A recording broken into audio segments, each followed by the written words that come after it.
binanggit mo yung ex mo, ang dahil mo pwede sabihin. Kutos-kutos. Tigil na yan laro. Tigil. Tigil. Tigil na yan. Tigil na yan. Boy, may papahula ko sa'yo. Naman niya, baka mamaya eh. Hindi. Ano yung tatlong pangalan ng chismosa. Maliban lang sa Marites, Marisol, huwag yung mga tatlong pangalan ng chismosa. Ano naman niya, baka mamaya eh. Manampal ka na naman. Dali. Yun. Anong gagawin? Huhulaan? Maghula ka, magbigay ka sa Sasabi? akin. Magbigay ka sa akin ng tatlong pangalan ng chismosa. Maliban sa Marites at Marisol. Sige. Joy. Ana. Sarah. Yun, yung tatlo. Sino ba? Mga ex mo yun Anong ex? Ano magiging ex? Hana, Sarah, Joy. Tanda-tanda ko yun kinukwento mo ngayon. Sabi mo magbigay ako ng Sabi mo magbigay ako ng...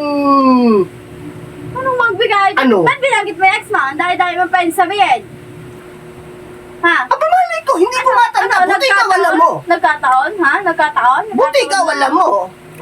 Paano mo nalaman na ano yun? Nagkataon, ha? Nagkataon na yung tatlong yon, ex mo, lahat, ha? Maintindihan ko pa kung isa lang eh. Isa lang yung... Paano mo nalaman yun? O, di ba sinasabi mo sa akin, ha? Sinabi ko yun? Oo. Buti ikaw alam mo. Sabi mo, ex mo yun, ha? Ay, Lagi na lang kada magpapahula ako sa'yo, kada ex na lang. Ano ba yun? totoo naman eh.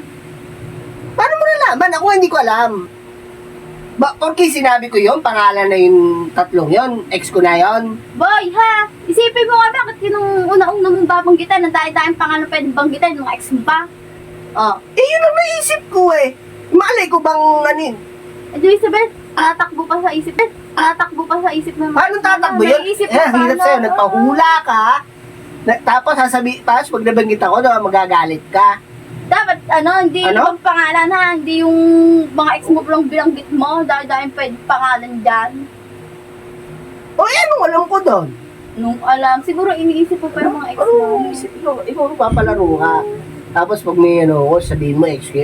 Lahat na ex sa'yo eh, na. Okay na sana kung isa lang dun eh, tatlong pangalan na ex mo, nagkataon. Malay ko. Nung malay mo, lagi kang palsa. Di naman, lumabas sa bibig mo, naalala mo, lumabas sa bibig mo. Ano? Sabi mo, anong gagawin ko, inaalala ko. Hirap pumasok eh. Saka hindi ko naman, buti nga ikaw, alam mo eh. Hindi ko nga sinasabi sa'yo yun eh, para mo nalaman yun. Diyan kita sa doon na dulas ka na sabi. Paano nalaman yun? Sinabi mo yung sa akin, bago-bago pa lang tayo. Oo, wala eh. Kutos-kutos. Tigil na yan laro, tigil. Tigil. Tigil na yan.